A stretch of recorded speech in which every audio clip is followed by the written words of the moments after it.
Hello everyone, welcome to home science classes. Home science classes में आपका स्वागत है। कैसे हैं आप? आशा करती हूँ अच्छे होंगे, खुश होंगे, मस्त होंगे और पढ़ाई कर रहे होंगे। तो आपको पता ही है कि हमने फिजियोलॉजी समाप्त कर लिया है। कल हमने वो क्वेश्चन डिस्कस किए थे जो मंडे टू फ्राइडे हमने पढ़े थे। आज का जो आपका प्रैक्टिस सेट है, ये प्रैक्टिस सेट नंबर 16 है, जिसमें हम डिस्कस करने वाले हैं फिजियोलॉजी के क्वेश्चन। वो क्वेश्चन कौन से होंगे? वही जो हमने अभी तक फिजियोलॉजी में पढ़ा है। यानी कि आज के जो क्वेश्चन है वो आपके पूरे के पूरे फिजियोलॉजी को कवर अप करते हुए उठाए गए हैं क्वेश्चन। जो टॉपिक आपको नहीं पढ़ाया गया है उससे भी रिलेटेड जो इम्पोर्टेंट क्वेश्चन थे उनको यहाँ पर समाहित किया गया है। चलिए बढ़ते हैं आज के अपने पहले क्वेश्चन की तरफ। आज की क्लास भी हमारी कुछ छोटी ही होगी, जैसा कि कल की क्लास थी। हमने आपको पहले ही बता दिया है कि अगले 2-3 दिन तक अभी हमारी क्लासेस छोटी ही होंगी। अदरवाइज अगर हम लंबी क्लास करते हैं तो हमें अपनी क्लासेस को ऑफ करना पड़ेगा। हालांकि ऑफ करें या क्लास हमारी कंटिन्यू रहे, आपको तो कुछ करना ही नहीं है। ना लाइक करना है, ना सब्सक्राइब करना है, ना ही शेयर करना है। बस 2-4 लोग आके क्लास को ले लेते हैं। हमने आपसे बोला कि आप 3 बजे आकर अपनी अटेंडेंस लगा दिया कीजिए, क्योंकि यूट्यूब आजकल इम्प्रेशन नहीं भेज रहा है और पता नहीं नोटिफिकेशन भी दे रहा है या नहीं दे रहा है। तो आपकी ये जिम्मेदारी है कि आप 3 बजे आएँ और अपना अटेंडेंस लगाकर ही जाएँ, यानी कि अपनी क्लास को लेकर तभी जाएँ। और आप जो भी इस क्लास को अभी ले रहे हैं, पेन और नोटबुक लेकर बैठिएगा। जो भी नए क्वेश्चन लगें, चीज़ें नई लगें तो उन्हें नोट डाउन ज़रूर कीजिएगा। चलिए बढ़ते हैं हम आज के अपने पहले क्वेश्चन की तरफ। पहला क्वेश्चन है आपका, मानव शरीर में सबसे बड़ी कोशिका है। हालांकि हमने यहाँ पर वही क्वेश्चन उठाए हैं जो कि हमने अभी तक अपनी क्लास में डिस्कस नहीं किया था। तो यहाँ पर आज बिल्कुल नए क्वेश्चन आपको मिलने वाले हैं। आपने जो भी अभी प्रैक्टिस के दौरान जो भी यहाँ से क्वेश्चन किए थे उसमें से शायद ही आपको 1-2 क्वेश्चन मिलेगा। अदरवाइज आपको यहाँ पर सारे के सारे नए क्वेश्चन ही मिलने वाले हैं। आपको बताना है कि मानव शरीर में सबसे बड़ी कोशिका है क्या है? क्या वो शुक्राणु है? क्या वो अंडाणु है? क्या ये दोनों हैं या फिर इनमें से कोई नहीं? तो हमें पता है कि मानव शरीर में जो सबसे बड़ी कोशिका है वो होती है अंडाणु। अब ये अंडाणु होता किसमें है? क्या नर में होता है या फिर मादा में होता है? तो ये होता है आपका मादा में। अंडाणु किसमें बनता है? तो अंडाणु मादा में होता है। अगर यही हम बात करें, हमने 2 क्वेश्चन नहीं किया है, यहाँ पर आप दोनों को समझते हुए चलिएगा। अगर आपसे पूछा जा रहा है कि सबसे बड़ी कोशिका, तो साथ ही साथ आप नोट डाउन कीजिएगा कि मानव शरीर में सबसे छोटी कोशिका जो है वो होती है शुक्राणु। क्या है? वो है आपका शुक्राणु। बढ़ते हैं अगले क्वेश्चन की तरफ। इस क्वेश्चन का आंसर था सेकंड वाला, यानी कि अंडाणु। अगला क्वेश्चन है आपका क्वेश्चन नंबर 2, मानव शरीर में सबसे लंबी कोशिका है। अगर बात किया जाए मानव शरीर की सबसे लंबी कोशिका, तो वो है तंत्रिका कोशिका, वो है यकृत कोशिका, वो ये दोनों ही हैं या फिर इनमें से कोई नहीं? अगर हम बात करेंगे कि मानव शरीर की सबसे लंबी कोशिका की, तो सबसे लंबी कोशिका में नाम आएगा तंत्रिका कोशिका की। ठीक। अगला क्वेश्चन है आपका क्वेश्चन नंबर 3 है, कह रहा है मानव शरीर में सबसे बड़ी ब्लड सेल है। यानी कि मानव शरीर की जो सबसे बड़ी रक्त कोशिका है वो क्या है? क्या वो आरबीसी है? क्या वो डब्ल्यूबीसी है? क्या वो दोनों ही है या फिर इनमें से कोई नहीं? अगर हम बात करें, सबसे पहले तो आप आरबीसी और डब्ल्यूबीसी का फुल फॉर्म बताइए। Red blood corpuscles, white blood corpuscles. ये क्या होती हैं? ये होती हैं रक्त कणिकाएं। अब आपको बताना है कि इसमें से जो सबसे बड़ी रक्त कोशिका है वो क्या है। अगर हम बात करें मानव शरीर में सबसे बड़ी रक्त कोशिका की, तो वो होती है आपकी आरबीसी, यानी कि रेड ब्लड सेल्स होते हैं। ठीक। क्वेश्चन नंबर 3 का आपका आंसर हो गया पहला वाला। बढ़ते हैं हम अपने अगले क्वेश्चन की तरफ। अगला क्वेश्चन है आपका, कोशिका भित्ति पाई जाती है। आपको बताना है ये जो कोशिका भित्ति होती है ये किस में पाई जाती है। क्या ये पादप कोशिका में पाई जाती है, क्या ये जंतु कोशिका में पाई जाती है, दोनों में पाई जाती है, या फिर किसी में भी नहीं पाई जाती है। तो आपको पता है ये जो कोशिका भित्ति है, ये कोशिका झिल्ली हुई, केंद्रक हुई, ये किस में पाए जाते हैं। ये सारे के सारे आपके सेल के ही पार्ट हैं। तो आपको बताना है जो कोशिका भित्ति है वो किस में पाई जाती है। अगर हम बात करें कोशिका भित्ति की, तो ये जो कोशिका भित्ति है ये पाई जाती है किसमें, पादप कोशिका में पाई जाती है। अगर हम बात करें जंतु कोशिका की, तो जंतु कोशिका में कोशिका भित्ति का अभाव देखने को मिलता है। अगला क्वेश्चन है, क्वेश्चन नंबर 5 है, पूछ रहा है आपसे कोशिका झिल्ली पाई जाती है। कोशिका झिल्ली किस में पाई जाती है। क्या वो पादप कोशिका में पाई जाती है, क्या वो जंतु कोशिका में पाई जाती है, या दोनों में पाई जाती है, या फिर इनमें से कोई नहीं। अगर हम बात कर रहे हैं कोशिका झिल्ली की, अभी अभी आपने बात किया कोशिका भित्ति की। कोशिका भित्ति तो केवल पादपों में पाया जाता है, लेकिन ये जो कोशिका झिल्ली होती है, कोशिका झिल्ली पादप कोशिका और जंतु कोशिका इन दोनों में ही पाया जाता है। किसमें किसमें, तो पादप कोशिका और जंतु कोशिका इन दोनों में ही कोशिका झिल्ली पाई जाती है। ठीक। तो आपका राइट आंसर हो जाएगा उपरोक्त दोनों।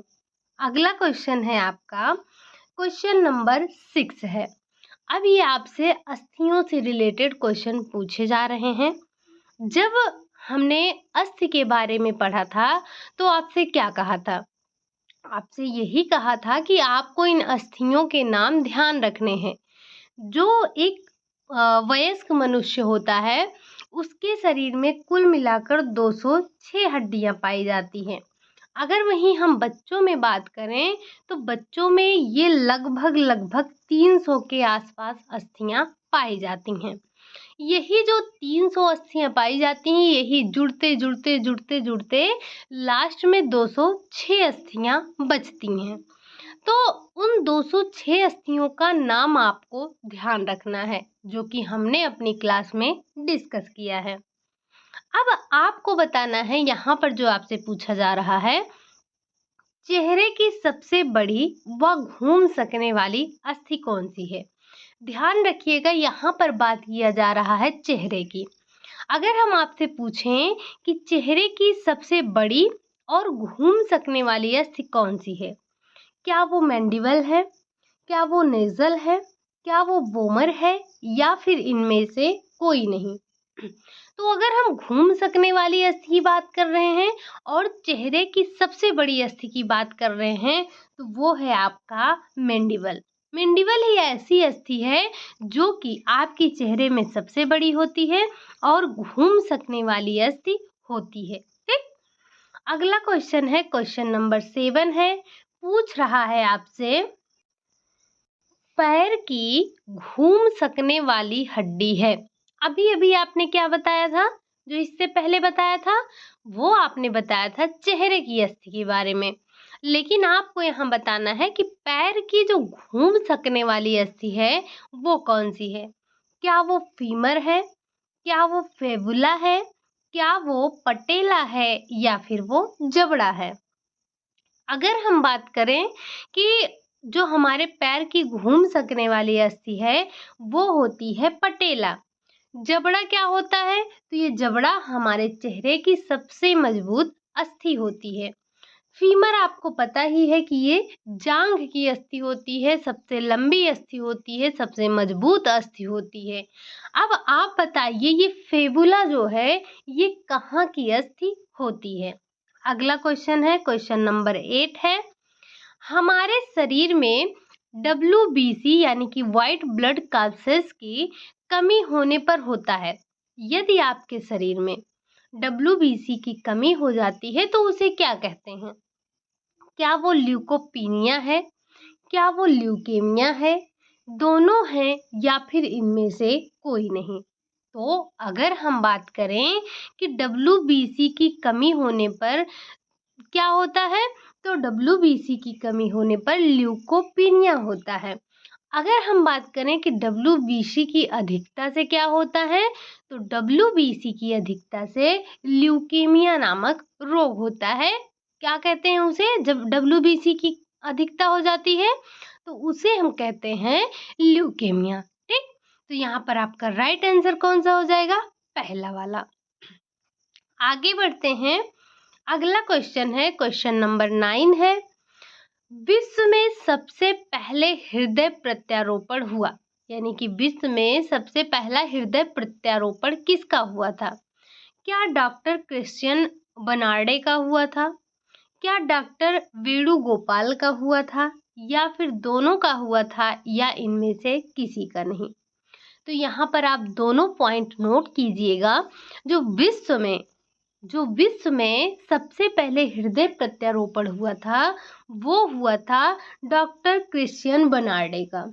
अगर हम बात करें भारत में, तो भारत में जो सबसे पहले हृदय प्रत्यारोपण हुआ था वो हुआ था डॉक्टर वेणुगोपाल में। तो ये दोनों ही पॉइंट आप ध्यान रखिएगा, भारत में और विश्व में। विश्व में कौन था? तो क्रिश्चियन थे, डॉक्टर क्रिश्चियन बर्नार्डे थे। अगर भारत में बात करें तो भारत में आपके थे डॉक्टर वेणुगोपाल थे। ठीक, अगला क्वेश्चन है आपका, क्वेश्चन नंबर 10 है, निकट दृष्टि दोष को कहते हैं। सबसे पहले तो आप ये बताइए कि अगर किसी व्यक्ति को निकट दृष्टि दोष है तो उसे क्या होगा? क्या उसे निकट की वस्तु नहीं दिखाई देगी या दूर की वस्तु नहीं दिखाई देगी? तो ये जो शब्द दिया होता है ये थोड़ा सा उल्टा होता है। निकट दृष्टि दोष में व्यक्ति को निकट की वस्तु तो दिखाई देती है, दूर की नहीं दिखाई देती है। अब हम बात कर रहे हैं ये जो निकट दृष्टि दोष है इसे क्या कहते हैं?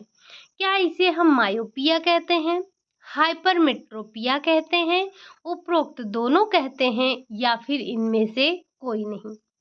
हम यहाँ बात कर रहे हैं निकट दृष्टि दोष की, तो निकट दृष्टि दोष को मायोपिया कहते हैं। और अगर हम बात करें हाइपर मेट्रोपिया तो ये होता है दूर दृष्टि दोष। ठीक, इन दोनों पॉइंट को आप ध्यान रखिएगा।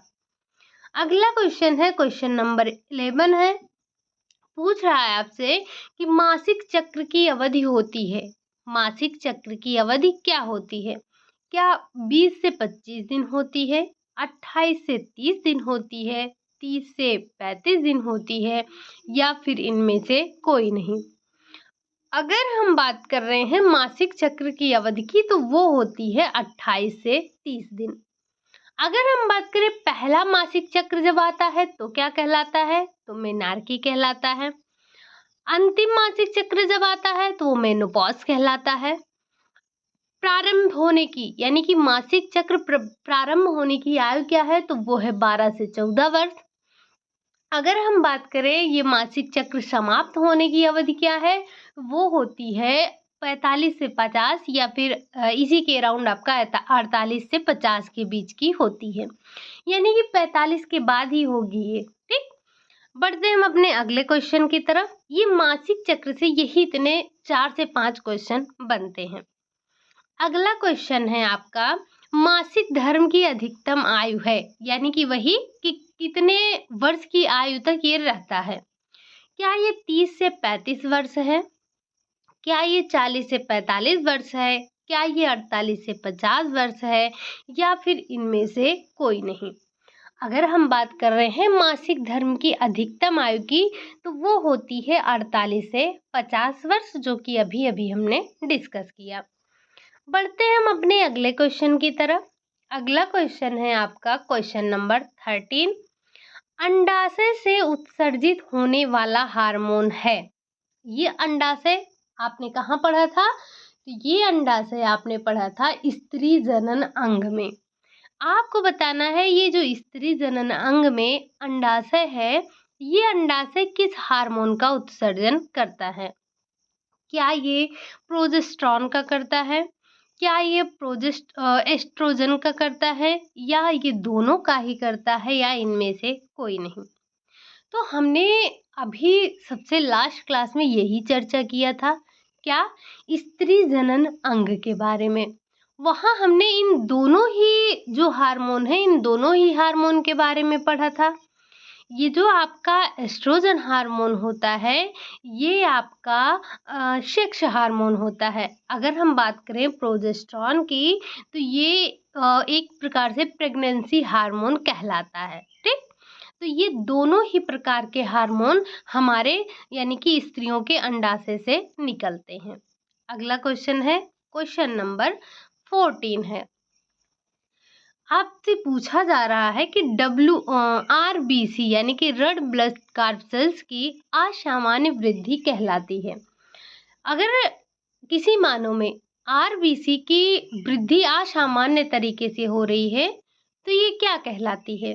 क्या ये पॉलीसाइथीमिया कहलाती है, एनीमिया कहलाती है, दोनों कहलाते हैं, या फिर इनमें से कोई नहीं? अगर हम बात कर रहे हैं RBC की असामान्य वृद्धि से, तो असामान्य वृद्धि से होता है पॉलीसाइथीमिया होता है। अगर यही इसकी मात्रा घट जाए, या इसकी घटी हुई मात्रा क्या कहलाती है? तो वो कहलाती है एनीमिया। अगर किसी व्यक्ति के शरीर में RBC की कमी हो जाती है, तो वो व्यक्ति किससे ग्रसित हो जाता है? एनीमिया से ग्रसित हो जाता है। ठीक? अगला क्वेश्चन है आपका क्वेश्चन नंबर 15 है। आपको बताना है पित्त रस का pH मान होता है कितना? जो पित्त रस है, पहली बात आप मुझे ये कमेंट करके बताइएगा कि ये पित्त रस का स्राव कहाँ से होता है। ठीक? अब बताइए कि जो पित्त रस है, पित्त रस का pH मान कितना होता है? 2.5 होता है, 8.3 होता है, 5.6 होता है, या फिर 11.2 होता है। अगर हम बात कर रहे हैं पित्त रस की, तो पित्त रस जो होता है उसका मान होता है 8.3 होता है, लगभग 8.3 होता है। अगला क्वेश्चन है क्वेश्चन नंबर 16। मस्तिष्क का बाहरी भाग होता है कैसा? धूसर द्रव्य का, श्वेत द्रव्य का, उपरोक्त दोनों का, इनमें से कोई नहीं। इस पॉइंट को जरा नोट कीजिएगा, और जो आगे आने वाला एक क्वेश्चन है उसको भी नोट कीजिएगा। अगर हम बात करें मस्तिष्क के बाहरी भाग की, तो जो मस्तिष्क का बाहरी भाग है वो धूसर द्रव्य का होता है। यही अगर हम बात करें आंतरिक भाग की, तो वो श्वेत द्रव्य का होता है। तो ये दोनों पॉइंट जरा नोट डाउन कीजिएगा कि जो मस्तिष्क का बाहरी भाग है वो कैसा होता है? धूसर द्रव्य होता है। अगर हम बात करें श्वेत द्रव्य की, तो श्वेत द्रव्य होता है मस्तिष्क का आंतरिक भाग। अगला क्वेश्चन है आपका कि अगला क्वेश्चन आपसे पूछ रहा है कि मेरुरज्जु का बाहरी भाग कैसा होता है। तो अगर हम बात कर रहे हैं मेरुरज्जु की, तो उसका जो बाहरी भाग है वो तो होता है श्वेत द्रव्य, लेकिन जो आंतरिक भाग होता है वो होता है धूसर द्रव्य। यहाँ पर आपके ये दोनों ही अपोजिट हैं, यानी कि जो मस्तिष्क था उसका बाहरी भाग कैसा था? धूसर था, और मेरुरज्जु का बाहरी भाग श्वेत है। मेरुरज्जु का आंतरिक भाग धूसर है, और जो मस्तिष्क का आंतरिक भाग है वो श्वेत द्रव्य है। ठीक? तो इसका राइट आंसर क्या हो गया? श्वेत द्रव्य। अगला क्वेश्चन है आपका क्वेश्चन नंबर 18 है। सिर की अस्थियों में शामिल नहीं है। अगर आपको अस्थियों के नाम याद हैं, तभी ये क्वेश्चन आप कर पाएंगे। आपको बताना है कि निम्नलिखित में से सिर की अस्थियों में शामिल नहीं है। हालांकि आपका एक सिर की अस्थि में शामिल है, एक सिर की अस्थि में नहीं शामिल है, तो वो आप बताएंगे वो कहाँ पर शामिल है। क्या वो फ्रंटल है, क्या वो वोमर है, क्या वो नेज़ल है या फिर वो रेडियस है। ये आपका फ्रंटल, वोमर, नेज़ल, ये तीनों ही 3 के तीनों ही आपके कहाँ की अस्थि हैं? ये 3 के तीनों ही आपके सिर की अस्थि हैं, जबकि ये जो रेडियस है, ये आपके सिर की अस्थि ना होकर ये आपके हाथ की अस्थि है। ठीक? अगला क्वेश्चन है आपका क्वेश्चन नंबर 19। पैर की अस्थि है। आपको बताना है कि निम्नलिखित में से पैर की अस्थि कौन सी है? क्या ये टिकिया नहीं, ये टीबिया है। ठीक, ये क्या है? टीबिया है आपका। टीबिया हो गया, फेबुला और टॉर्सल उपरोक्त सभी। तो हमें अच्छे से पता है कि ये जो टीबिया है, जो फेबुला है, ये जो टॉर्सल है, ये कहाँ की अस्थियां हैं? तो ये आपकी पैर की अस्थियां हैं, यानी कि उपरोक्त सभी आपका राइट आंसर हो जाएगा। अगला क्वेश्चन है आपका 3F ग्रंथ के नाम से जाना जाता है। आपको बताना है निम्नलिखित में से आप किसे 3F ग्रंथ के नाम से जानते हैं? थाइमस ग्रंथि है, पीनियल ग्रंथि है, एड्रिनल ग्रंथि है या फिर इनमें से कोई नहीं। अगर हम बात करें कि जो 3F ग्रंथि है वो कौन सी है, तो वो है आपकी एड्रिनल ग्लैंड। एड्रिनल ग्लैंड को ही हम 3F के नाम से जानते हैं। अब ये 3F के नाम से जानने का कारण क्या है? तो 3F क्या होता है?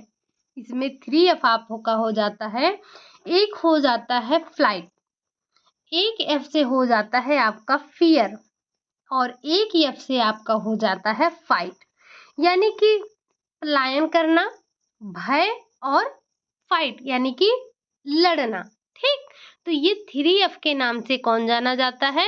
एड्रिनल ग्लैंड आपका 3F के नाम से जाना जाता है। इसे नोट डाउन जरूर कीजिएगा, जहां पर आपने एड्रिनल ग्लैंड को पढ़ा था, लिखा था, नोट डाउन किया था। अगला क्वेश्चन है, प्रकाश संवेदांग होता है। आपको बताना है कि इसमें से कौन सा है जो प्रकाश संवेदांग है। क्या वो कान है, आंख है, त्वचा है, जीभ है?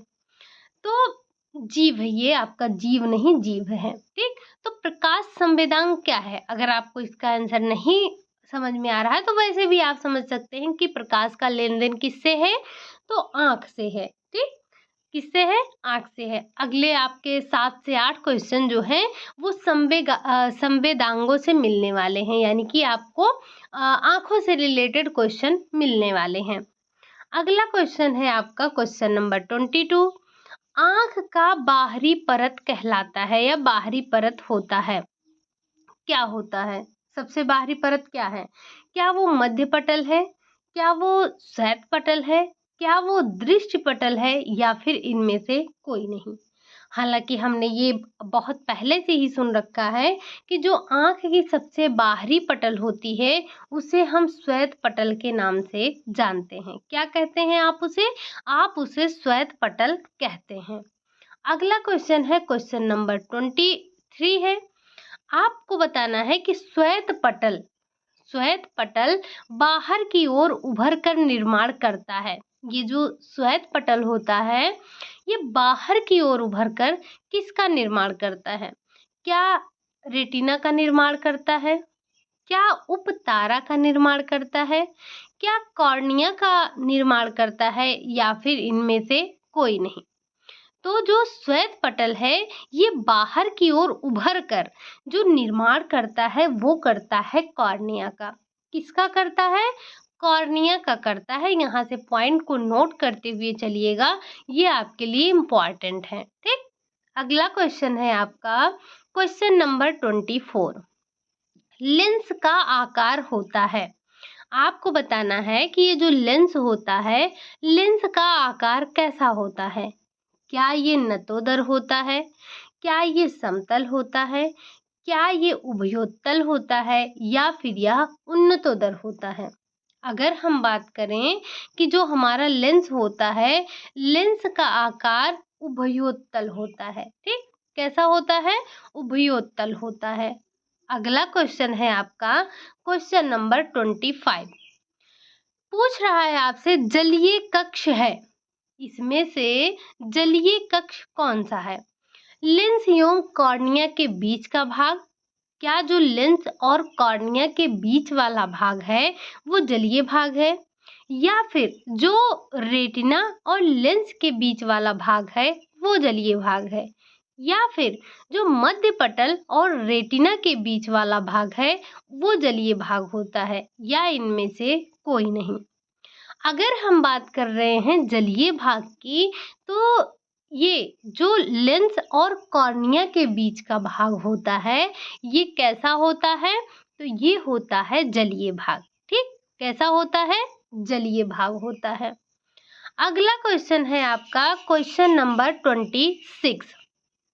पूछा जा रहा है रेटिना आंख का क्या है? सबसे बाहरी स्तर है, मध्य स्तर है, अंतः स्तर है, या फिर मध्य स्तर और अंतः स्तर के बीच वाला भाग है। अगर हम यहाँ पर बात कर रहे हैं रेटिना, तो जो रेटिना होता है ये आंख का अंतः स्तर होता है। क्या होता है? ये अंतः स्तर होता है। ठीक, अगला क्वेश्चन है आपका क्वेश्चन नंबर 27। कह रहा है अंध बिंदु प्रतिबिंब बनाने में क्या करता है? ये जो अंध बिंदु होता है ये क्या करता है? प्रतिबिंब बनाने में क्या करता है? क्या ये मदद करता है? कोई मदद नहीं करता है, कभी कभी ये मदद कर देता है, या फिर इनमें से कोई नहीं। अगर हम बात करें अंध बिंदु की, तो अंध बिंदु प्रतिबिंब बनाने में किसी भी तरह का कोई मदद नहीं करता है। ठीक, अगला क्वेश्चन है आपका क्वेश्चन नंबर 28 है। रेटिना पर किसी भी वस्तु का प्रतिबिंब बनता है। ये जो रेटिना होता है ये इस किसी भी वस्तु का प्रतिबिंब कैसा बनता है? उल्टा बनता है, सीधा बनता है, आड़ा बनता है, तिरछा बनता है। आप सभी ने 9th या हाई स्कूल में ये रेटिना वाला चैप्टर बहुत अच्छे से पढ़ा था, और ये हमारे एग्जाम में बार बार पूछा जाता था कि ये जो प्रतिबिंब बन रहा है, उल्टा बन रहा है, सीधा बन रहा है, उल्टा बन रहा है, सीधा बन रहा है, कैसा बन रहा है। तो आपको वही सब याद कर लेना है। फिर से पूछ रहा है कि रेटिना पर किसी भी वस्तु का जो प्रतिबिंब बनता है वो कैसा बनता है। अगर हम बात करें कि जो प्रतिबिंब बनता है वो कैसा बनता है, तो वो बनता है उल्टा, और हम हमेशा हमेशा इसी उल्टे और सीधे के चक्कर में रहते हैं। तो जो रेटिना पर किसी भी वस्तु का प्रतिबिंब बन रहा है वो कैसा बन रहा है? तो वो बन रहा है उल्टा। आ जाते हैं हम अपने क्वेश्चन नंबर 29 पर। आपको बताना है क्वेश्चन नंबर 29 आपसे पूछ रहा है निकट दृष्टि दोष में वस्तु साफ साफ नहीं दिखाई देती है। यानी कि जब व्यक्ति को निकट दृष्टि दोष हो जाता है तब उसे कहाँ की वस्तु साफ साफ नहीं दिखाई देती है। क्या नजदीक की वस्तु नहीं दिखाई देती है, दूर की वस्तु नहीं दिखाई देती है, नजदीक और दोनों की ही नहीं दिखाई देती है, या फिर इनमें से कोई नहीं। अगर हम बात करें निकट दृष्टि दोष में वस्तु आपको कहाँ की साफ साफ नहीं दिखाई देगी, तो वो आपको दूर की वस्तु नहीं दिखाई देगी। निकट की तो आपको दिखाई ही देगी, लेकिन दूर की वस्तु आपको साफ साफ नहीं दिखाई देगी। तो यहाँ पर राइट आंसर क्या हो जाएगा? यहाँ पर राइट आंसर हो जाएगा दूर की वस्तु। ठीक, अगला क्वेश्चन है आपका क्वेश्चन नंबर 30 है। कह रहा है कर्ण अस्थि का आकार होता है। ये जो हमारी कर्ण अस्थि है उसका आकार कैसा होता है? क्या वो घोड़े के नाल जैसा होता है? क्या वो हथौड़े के जैसा होता है? क्या वो निहाई के जैसा होता है, या घोड़े के जीन के रकाब की तरह होता है? अगर हम बात कर रहे हैं कर्ण अस्थि की, तो जो कर्ण अस्थि का आकार होता है वो हथौड़े के जैसा होता है। कैसा? हथौड़े के जैसा होता है। अगला क्वेश्चन है क्वेश्चन नंबर 31 है। पूछ रहा है आपसे कि गर्भाशय की दीवार बनी होती है। ये जो स्त्री जनन अंग का गर्भाशय होता है ये गर्भाशय की दीवार किससे बनी होती है? क्या वो पेरीमेट्रियम से बनी होती है, क्या वो मायोमेट्रियम से बनी होती है, या फिर वो एंडोमेट्रियम से बनी होती है? ये या फिर ये सारे से बनी होती है? तो हमने अभी परसों ही चर्चा किया था कि जो गर्भाशय की दीवार है वो 3 परतों से मिलकर बनी होती है, जिसमें पहले हमने देखा था पेरीमेट्रियम, पेरीमेट्रियम के बाद हमने देखा था मायोमेट्रियम, मायोमेट्रियम के बाद हमने देखा था एंडोमेट्रियम जो कि सबसे आंतरिक परत थी, पेरीमेट्रियम सबसे बाहरी परत थी, मायोमेट्रियम मध्य परत थी। इन्हीं 3 परतों से मिलकर गर्भाशय की दीवार बनी होती है।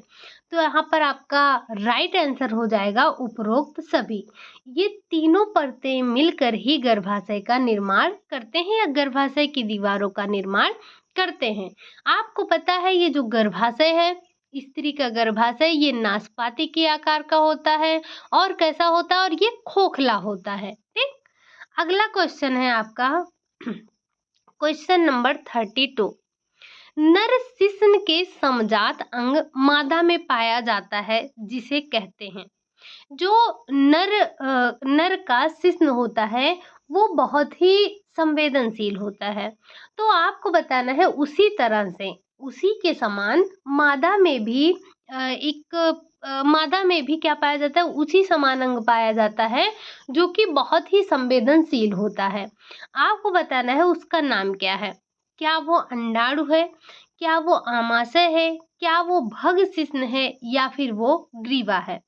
अगर हम बात कर रहे हैं यहाँ पर कि नर शिश्न के समजात जो अंग है वो होता है भग शिश्न, जो कि नर के शिश्न के समान ही अत्यधिक संवेदनशील होता है। अगला क्वेश्चन है आपका क्वेश्चन नंबर 33। गर्भाशय को बनाए रखने का कार्य करता है। आपको पता है कि हमारे शरीर से, यानी कि जो एक स्त्री है, स्त्री के शरीर से तमाम प्रकार के हार्मोन स्रावित होते हैं और ये हार्मोन क्या करते हैं, तो इन हार्मोनों का विभिन्न कार्य होता है हमारे शरीर में। जैसे कुछ प्रसव के दौरान बच्चे को निकलने के लिए आसान होते हैं, वो निकलते हैं। कुछ माताओं में दुग्ध स्रावण को बढ़ावा देते हैं। कुछ ऐसे होते हैं जो कि गर्भावस्था को बनाए रखते हैं। तो आपको बताना है कि गर्भावस्था को बनाए रखने का कार्य कौन करता है। क्या वो प्रोजेस्टेरॉन हार्मोन करता है, क्या वो एस्ट्रोजन हार्मोन करता है, क्या वो रिलैक्सिन हार्मोन करता है, या फिर इनमें से कोई नहीं। तो अगर हम बात कर रहे हैं गर्भावस्था को बनाए रखने का कार्य जो करता है वो करता है प्रोजेस्टेरॉन हार्मोन करता है। ठीक, अगला क्वेश्चन है आपका क्वेश्चन नंबर 34। आपको बताना है कि मनुष्य में वीर्य का पीएच मान होता है। एक जो मानव होता है, मानव में एक बार में कितना वीर्य निकलता है, तो 3 से 5 ml वीर्य निकलता है। अगर हम बात करें इस वीर्य का पीएच मान कितना होता है, क्या 7.3 होता है, क्या 5.2 होता है, क्या 8.7 होता है, या फिर 3.8 होता है। अगर हम बात कर रहे हैं पीएच मान किसके, वीर्य के, तो वो होता है 7.3 होता है। आपने जो लार ग्रंथियों का पीएच मान पढ़ा, जो आपने अग्नाशय रस से निकलने वाले जठर रस का, जो भी आपने जठर रस का पीएच मान देखा, आपने जिन जिन भी चीज़ों का पीएच मान देखा है, प्लीज़ एक बार उसे आप नोट डाउन कीजिएगा और पढ़िएगा। ठीक, अगला क्वेश्चन है और आज का आपका लास्ट क्वेश्चन है। मानव में होता है कैसा, किस प्रकार का जनन मानव में होता है। क्या लैंगिक जनन होता है, अलैंगिक होता है, दोनों होता है, या फिर इनमें से कोई नहीं। अगर हम बात कर रहे हैं मानव में, तो आपने पढ़ा था जो जनन होता है, जनन 2 प्रकार का होता है। एक होता है लैंगिक और एक होता है अलैंगिक। अलैंगिक में क्या होता है, तो इसमें एक ही कोशिका का विभाजन होता चला जाता है। लेकिन जो लैंगिक होता है उसमें युग्मनज बनते हैं, जाइगोट बनता है। तो इसके लिए क्या होता है, मानव जो मानव में जनन होता है वो किस प्रकार का होता है, वो लैंगिक जनन होता है। कैसे, क्योंकि जो पुरुष के शुक्राणु हैं और जो महिला के अंडाणु हैं, इन दोनों का आपस में संयोग होता है, निषेचन होता है, जिससे जाइगोट का निर्माण होता है और उसी जाइगोट से एक भ्रूण का निर्माण होता है और भ्रूण बनकर ही, यानी कि भ्रूण के विकास से ही एक मानव का विकास होता है। तो ये आपने 35 क्वेश्चन आज देखे, कहाँ से? फिजियोलॉजी से। आज और कल मिलाकर हमने कितने क्वेश्चन किए? लगभग 60 क्वेश्चन प्लस कर लिए। कुछ अगर हमने इधर-उधर क्वेश्चन क्या किए होंगे, अगर जो कल हमने परसों हमने किए होंगे, तो हम मान लेते हैं कि हमने 5 से 6 क्वेश्चन इधर-उधर किए होंगे, बाकी आपके नए क्वेश्चन थे। तो आप इन्हें पढ़िएगा। कल से हम, जैसा कि हमने आपको कहा था कि हम अब अगले 10 दिन तक सिर्फ प्रैक्टिस ही करने वाले हैं। तो हम अब सिर्फ और सिर्फ प्रैक्टिस करेंगे। प्रैक्टिस कैसी होगी? तो वो सारे पाँचों जो हमारे ब्रांच हैं, पाँचों ब्रांच को कवर अप करते हुए हम क्वेश्चन बनाएँगे, जिसमें हम 50 क्वेश्चन एक सेट में रखने वाले हैं। तो 10 दिन ये हमारी प्रैक्टिस कम से कम चलेगी। उसके बाद हम क्या करेंगे? उसके बाद हम अपनी साइकिल को फिर से स्टार्ट करेंगे, पढ़ेंगे extension education, home management, nutrition science, textile, CD. इस तरह से हम अपने पांचों ब्रांच को वापस से कवर अप करेंगे। ठीक, एक बार आपका पूरा सिलेबस कवर अप हो चुका है। तो बस आज के लिए हम यही इतना रखेंगे। क्लास आपको कैसी लगी? अगर अच्छी लगी हो तो लाइक करिएगा, चैनल को सब्सक्राइब कीजिएगा, कमेंट ज़रूर कीजिएगा जो क्वेश्चन आपसे पूछे गए हैं, क्योंकि हमने क्वेश्चन कुछ भी ऐसा वैसा नहीं पूछा है। हमने वही क्वेश्चन पूछा है जो आपको नोट डाउन करवाया गया है, जो हमने क्लास में डिस्कस किया है। डिस्कस यानी कि जो हमने इस अपनी क्लास में नोट डाउन किए थे, वही क्वेश्चन आपसे पूछे हैं। बाकी हमने कोई भी क्वेश्चन इधर-उधर नहीं पूछा है। अगर आपको क्वेश्चन के आंसर नहीं आते हैं तो एक बार जाइए, अपनी जो आपने नोटबुक बनाए हैं उसको उलटिए, पलटिए, देखिए, उसके बाद आकर कमेंट ज़रूर कीजिएगा। चलिए फिर मिलते हैं नेक्स्ट क्लास में, तब तक के लिए बाय बाय, टेक केयर।